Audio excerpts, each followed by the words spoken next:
Welcome to the show today, guys. Thank you so much for tuning in. We have another exciting DC special interview from our time in DC, the 49th annual March for Life, and prayerfully, hopefully, the last March for Life before the overturning of Dred Scott. Oh, I'm sorry, did I say Roe versus Wade, the second decision from the Supreme Court that declared not all humans are persons. And we are joined today by Denise Harle, who serves as the senior counsel with Alliance Defending Freedom, or Alliance Defense Fund, formerly called, I'm sure you're familiar with them, where she's the director of the Center for Life. In this role, Harley leads the team's litigation and advocacy efforts to defend pro-life legislation around the nation. She networks with pro-life allies, speaks publicly on behalf of ADF, and works to defend the First Amendment freedoms of pro-life healthcare professionals and pregnancy resource centers. Since joining ADF, Harley took the primary role during the briefs, drafting the briefs to the U.S. Supreme Court in Niffler versus Becerra. You remember that. Former Attorney General in California, Xavier Becerra, who really hates Catholic nuns and pregnancy resource centers, resulting in the free speech victory for California pro-life pregnancy centers. She joins UnAborted today to discuss all things Roe versus Wade, Dobbs versus Jackson Women's Health, the future legal landscape of America as we contend for the rights of the preborn child. Buckle up, you're in for a treat. I'm Seth Gruber, and this is UnAborted.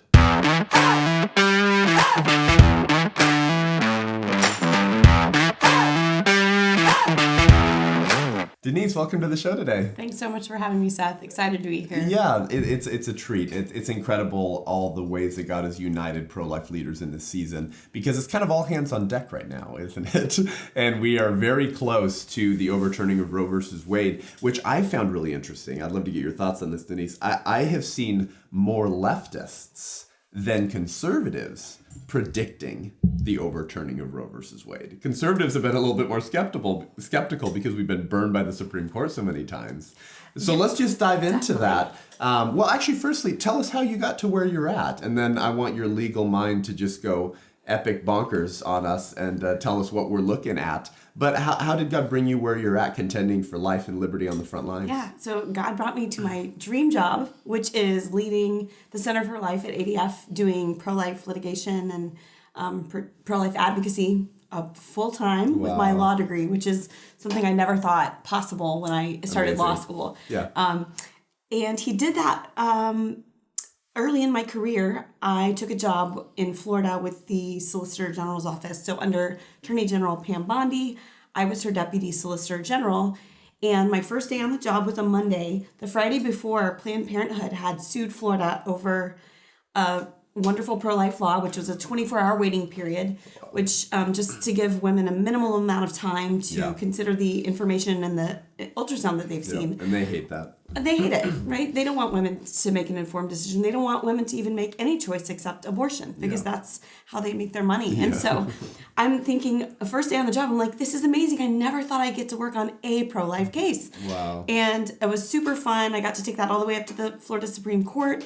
And in the midst of that, ADF reached out to me, and their life team just blew me away with just the level of connections to expert witnesses and testimony and knowledge and expertise about pro-life law. And it was so fun to do that just for a fraction of my law work. And so when the ADF approached me a few years down the line and said, we have a position, would you be interested? I prayed for a minute, but it was a pretty clear green light. Cool. And so I've been with ADF ever since. And then you were involved with Niffler versus Becerra as well. Talk briefly about that. I have just smashed Becerra on this show and in my speaking. So most of my listeners know who Xavier Becerra is, who now leads the HHS. But just give us a brief background of that case. Right. The background of that case was it initially started when Kamala Harris, as Attorney General in California, was forcing pro-life pregnancy centers to post signs in their waiting room advertising for free and low-cost abortions.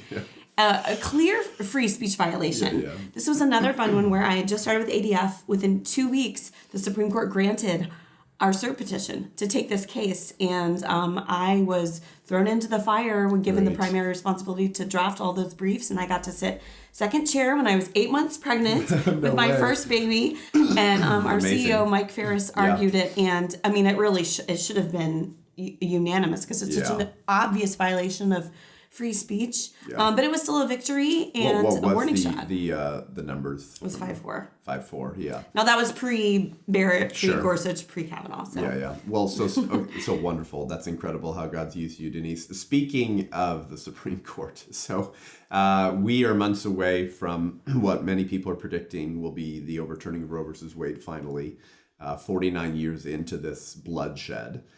And they're very freaked out about this Mississippi case. It's called the Gestational Age Act, the Dobbs versus Jackson Women's Health. And because at 15 weeks, despite the fact, that the baby has ears, eyes, nose, a functioning nervous system, fully developed genitals, she can suck her thumb and yawn, doesn't matter. The courts decided that no states can ban abortion before viability, which is a squishy subjective term that changes every time some doctor comes up with a new way to say babies born at earlier and earlier stages.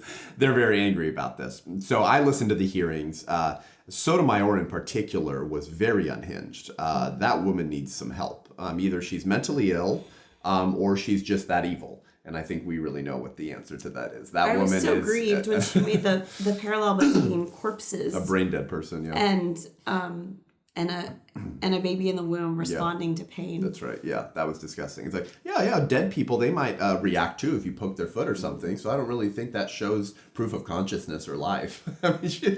And I was surprised by that actually, Denise, because Elena Kagan, to my understanding, was the biggest abortion hack on the Supreme Court. Remember, she was the one who helped either persuade or pressure ACOG, the American College of Obstetricians and Gynecologists, to change their definition of partial birth abortions from a never necessary procedure to a sometimes necessary procedure. So when Bill Clinton vetoed the Partial Birth Abortion Ban Act, he was able to cite the science from ACOG that sometimes it is necessary.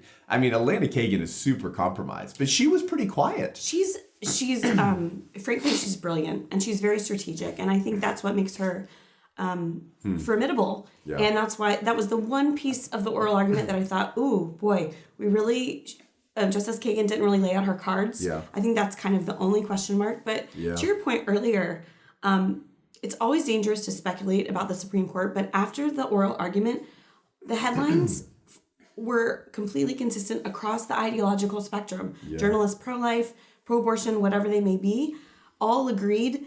We all heard it kind of the same way, right. And it is looking like an absolute win for Mississippi. Good, yeah. So if I don't know, you've probably been asked this. I don't know if you've been saying what you think. I don't know if that causes a PR nightmare for you, but if you can and if you had to, how would you guess this breaks down along justices, along votes?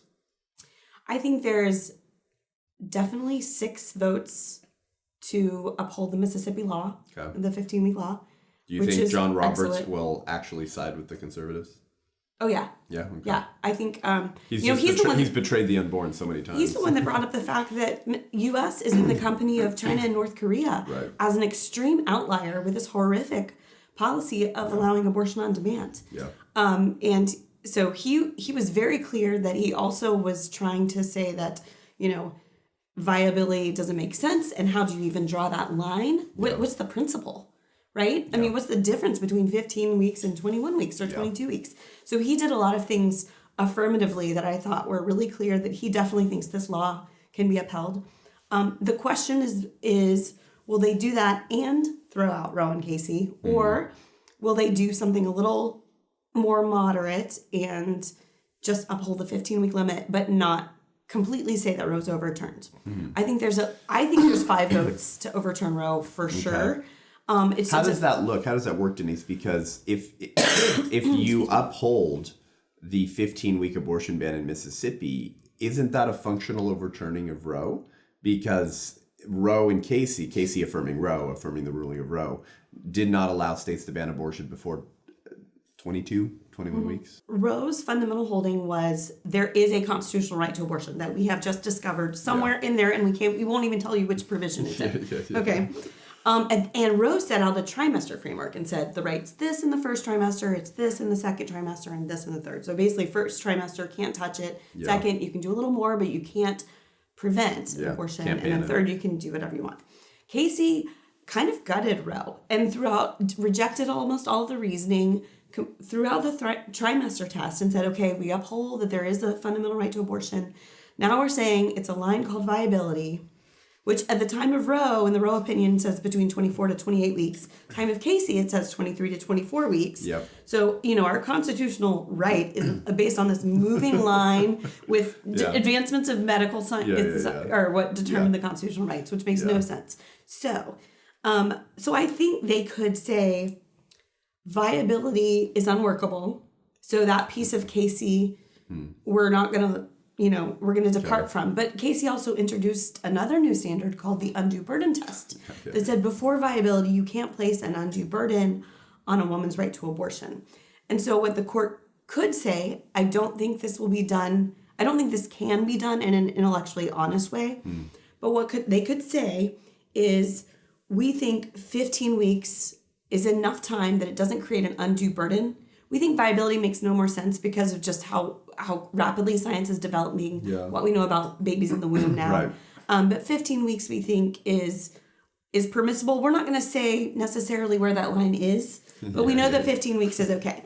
Now, what that would do is just invite more court battles. So you'd have a 14-week and a 13-week and a 12-week limit knocking on the Supreme Court door. And if they want to get out of the business, they need to overturn Roe and correct the constitutional landscape and say there is no constitutional right to abortion. It's a matter for the people in the states to decide through the democratic process. That's right. Yeah, brilliant. Okay. Yeah, so that would be the worst of the best case scenario then, is if they did that. I've always said when people ask me, Denise, are they going to overturn Roe? And I because I've just been so skeptical, usually my answer is the only one I'll put my money on is Clarence Thomas. Like I would bet on Clarence Thomas because he's publicly said it was wrongly decided and it needs to be overturned. He says it every time he can. He was brilliant. If I recall from the hearings, Denise, he asked was it Prelagar? Prelagar, thank you. Elizabeth Prelagar. A brilliant question along the lines of a question I often ask pro-aborts, and which I'll be asking some of those pro-abortion activists and kooks today at the Supreme Court. He asked something like this, let's say, a woman wants to take thalidomide, because she's nauseous and throwing up, but the doctor warns her of all the horrific birth defects that have resulted from that. But she wants it anyways. The physician won't write her the prescription. She finds it and takes it anyways. Her baby's born without any arms. Did she do anything wrong? Because remember, the fetus has no right to her body. It was something along those lines. And, it's like you can't contend with Clarence Thomas. and part of what he was getting at is that Prelagar and the pro-abortion advocates cannot identify what the right is. Is it autonomy or privacy or liberty or, what is it? And so if it's bodily autonomy, which is what she was sort of trying to pivot to, then you run into this problem of like, okay, well, what about our laws that don't allow for drug use for pregnant women or fetal homicide or, whatever it may be. Yeah. It's irreconcilable. Yeah, exactly.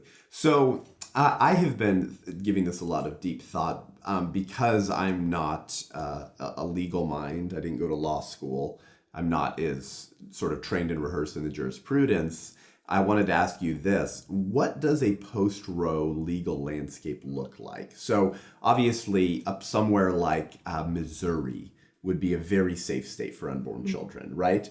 But we know that California with Governor, we call him Newsom-Leaney, he's teaming up with the abortion industry to launch 45 recommendations with the Future of Abortion Council. Yes, there's a group called that to make California into a sanctuary state. Yeah, it's disgusting. I've taken a look. New York would become a very dangerous place for unborn children, as would Virginia and many others. So let's say these more pro-life states, they just ban it, let's say, right? Or their pre-Roe state law is that it's illegal, or others have some exceptions, but then they just go all the way and make it illegal. But then in California, you have women driving in, and then Planned Parenthood, the state of California using California taxpayer dollars to get women over there to pay them to kill their babies.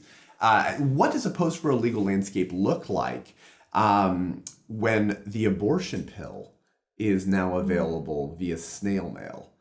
How do you see that all playing out in sort of a legal landscape? I know that's sort of a broad question. There's a lot packed in there. So my first answer is basically the battlefront moves. So the battlefront moves to the states, and yes, we will still need to make sure that each and every state has good pro-life laws that protect the unborn and protect women, and there are going to be some that reject that. But what's going to be interesting is time will tell. In states where abortion is banned completely, it's really important that the people of those states welcome those babies, love those women and the dads. Yeah. Pregnancy centers, churches, ministries, whatever, maybe adoption and foster agencies need to show life is precious. We always meant it. We were always pro-life, not just womb, but womb to tomb. And life is a human right, and we can flourish when we believe that. And I hope that those states become lights and show the other states that, you can do this. You might be scared right now to go all the way and whatever pushback you're going to get, but you can do this. You do not have to sanction this killing any longer. The chemical abortion is a very dangerous thing. The FDA is apparently, lifting the in-person dispensing requirements on something that's proven to be very, very unsafe, to the extent that we even have accurate reporting. What often happens is hemorrhaging, excessive bleeding, infection, and so forth, and women go to the ER and say, "Oh, I think I'm miscarrying." They don't go report the back stats to the aren't abortion valid. industry. You can't trust those stats. But States can do a lot, though. How does someone like DeSantis or a more Republican pro-life state, how do they put teeth to state legislation post-Roe that actually prevents the abortion pill from entering and operating within their state? Because I've been thinking about that. I'm like, that sounds like a nightmare. They're getting shipped from India on these pill mill websites, and traffickers, 40-year-old, 50-year-old disgusting dudes are saying they're 22-year-old women, and you don't even have to confirm the age, the gender, or the person requesting it. So what does that look like legally? The gestational development, which is key. I mean, if you're giving this to a woman at 16 weeks. Or 20, and she's saying she's 8, It's terrible. And boyfriend slipping in it. Well, here's what we at ADF advocate for states passing laws that still require anyone having any physician performing an abortion to have an in-person examination of the woman first, whether it be chemical or surgical. States can do that. Because the ultrasound and confirming the gestational age is critical. It's critical to her life and her health. And so states can do that, and that, someone can find it on a website, yes.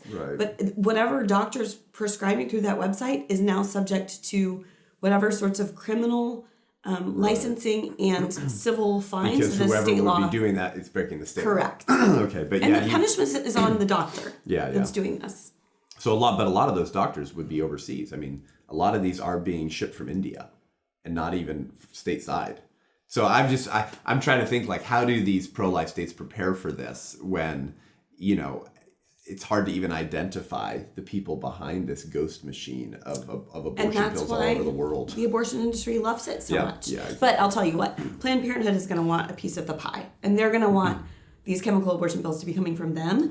And so I think they are going to try to get the corner on the market, and that black market will be fringe and underground. And Planned Parenthood wants to make this their above board operations now. That's right. Oh my goodness. So tell us about your new appointment with DeSantis in Florida. Share about that. Very exciting. Yeah. So I've recently been appointed to Governor DeSantis' faith-based and community-based initiative advisory council. Wonderful. This is a vision that he had, and he works with the legislature doing so, but to activate the nonprofit organizations, ministries, community-based volunteers, do-good organizations to enact good government policies. And the goal is strengthening families and strengthening communities. And I think we know that local often is better, right? Those are our neighbors that we love and we can love and we have access to. If you have government somewhere far off sending dollars to whatever program through whatever bureaucrats, that's not the most effective way. The effective way is the churches and ministries that are on the ground already helping these people who are experiencing homelessness or whatever abuse or whatever it might be. And so this is his way to bring together leaders to come up with a plan of how we can maximize the impact of these churches and ministries. And it's a real contrast to what you see in some other states where churches and ministries are being targeted for their beliefs to the point where, Virginia with the Virginia Values Act wants to shut down Christian schools and churches. They would want No, Denise, they called it Virginia values. That means everything in it is good. It's $100,000 fine every time you speak about your biblical beliefs about marriage and sexuality. And we have 2 cases right now that we're litigating over this. Now, it's like they're taking a page out of Justin Trudeau, huh? I mean, I'm hoping the recent election will, Goodness gracious. Elections have consequences. So, Denise, I mentioned this to my friend Christine Yergin the other day, who's a pro-life speaker as well. Glenn Youngkin is just out there trolling the left, which I was so encouraged by, Denise, because he's kind of an old school Clintonite. He doesn't have a very rock rib conservative record. I was a little bit concerned. Winsome Sears seems to be a true conservative, but I was afraid that we had another Mitt Romney on our hands, and I was like, oh Lord, that's not what the GOP needs right now. But whether he's had a change of heart politically or he's just being told by people around him, dude, if you don't rule conservative, you're screwed. That's why you got elected. So they appointed the Chief Diversity, Equity, and Inclusion Officer, which sounds like this far leftist appointment, except this was 2 days ago. Their Chief Diversity, Opportunity, Equity, and Inclusion Officer will also work to promote ideological diversity, policies and practices to eliminate disparities in prenatal care, and to be an ambassador for unborn children. I think I heard this on the radio, and they might have changed the word equity to something else. Yeah, isn't that great? Yeah, and I might not be as cynical as you. I do like to give, I kind of like Mitt Romney, but I like to give people the benefit of the doubt. And I think one of my clients over the weekend texted me when he heard Youngkin's inauguration speech and said, he was so openly professing Judeo-Christian beliefs, and he prayed in the name of Jesus Christ. Wow. And so I'm going to assume that's genuine and pray that it is.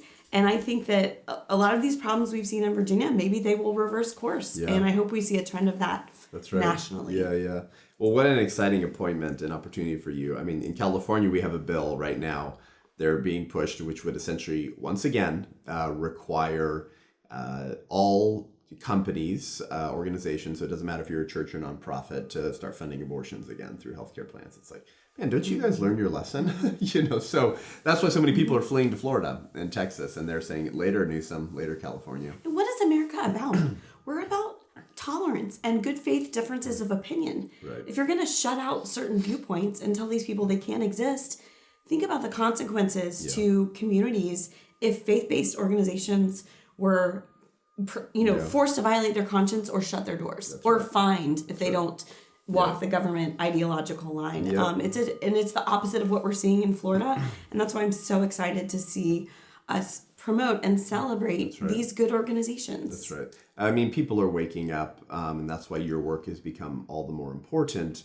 There was never any coexisting with the left. This is what people don't understand. That bumper sticker, coexist. No, they don't want to coexist. Every culture and society has always had standards, and they've always enforced those standards, be they good ones or bad ones. There is no real such thing as sort of just coexisting with these types of ideas when it comes to life itself, when it comes to whether parents can choose to be the primary involvement in educating their kids, whether boys can enter girls' restrooms. I mean, there are no coexisting with these ideas. You just have to fight and you have to contend for the truth. And so that's why we love ADF and what you're doing.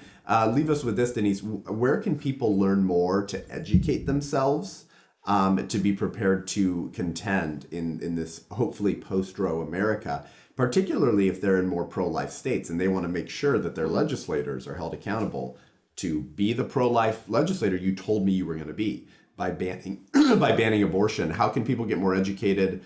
What does ADF have for them, or where else can they get educated about this legal landscape and kind of what the citizenry can do? Yeah, 'tis the season too. It's legislative season, so that's right. Everyone needs to be paying attention.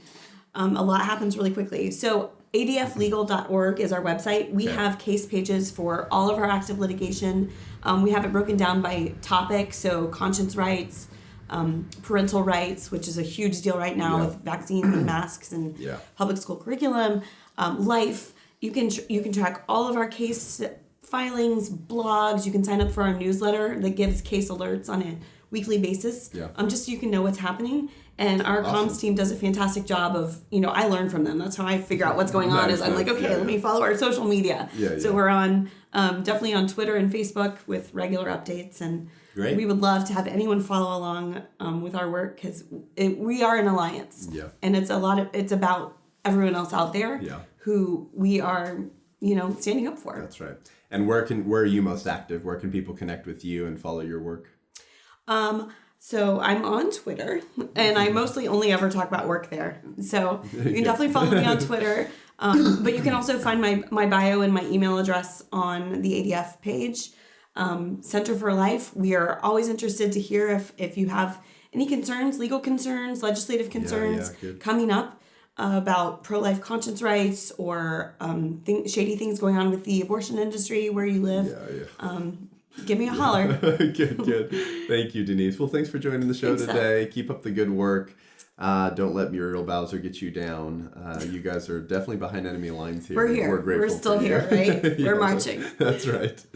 Well, thank you guys for joining the show today. Head on over to iTunes, Spotify, YouTube. Give the show a rating and review. It really helps us reach more people. We'll put the show notes for ADF and Denise Harley in the podcast. Be sure to follow ADF. They have done incredible work for a long time for life and liberty in this country. And organizations like theirs are actually becoming a lot more important in the near future here. If you want to support the show and help us reach more people, produce more content, and be able to take our ideas and content onto the street, head on over to patreon.com/unaborted to become a patron of the show and just help us crowdfund us to reach more people. If you want to connect with me online, follow me on Instagram, Facebook, or go to my website, sethgruber.com, to sign up for my newsletter, to see my speaking schedule, or to book me for an event as 2022 is filling up quickly. Thanks so much for tuning in. We'll see you next week.